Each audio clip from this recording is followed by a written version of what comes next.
Ассалаумағалейкум, құрметті көрермендер. Біз бірнеше жыл осы төлеңгіт тақырыбына қатысты деректерді ғылыми әдебиеттерден сүзіп шығып, құмның арасынан қиыршық алтын іздегендей күй кешкен едік. Өздерін төлеңгітпіз дейтін аталар Қазақстанның қай тарапынан болса да кездеседі.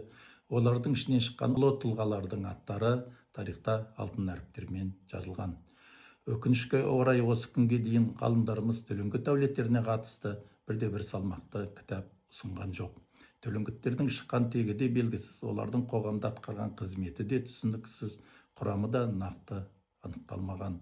Осы себептерге байланысты өзімнің ағам академик Бекен Кемелбекпен бірлесе жүргізген ізденістеріміздің нәтижесін бірде-екі жариялап, оқырманның ыстық ықыласына ұсынған едік. Қазақта өзін өзі танымаған шіркін өзгені қалай танысын деген ғажап бір мәнді сөз бар.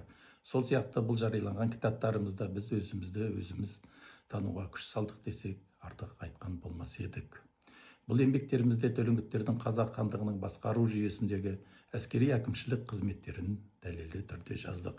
Шынтуайтына келгенде, Мәскеу патшалығындағы Иван Грозный тұсында қалыптасқан аристократиялық дворяндықтың дәл біздің төлеңгіттерден айырмашылығы шамалы.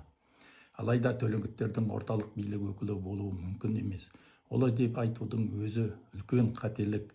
Өйткені олар төрлердің маңындағы тексіз төлеңгіттер деген тарихшылардың пікірлері қоғамда әбден қалыптасып қалғандықтан, қашан осыдан қайтатындарын тап басу қиын болып тұр.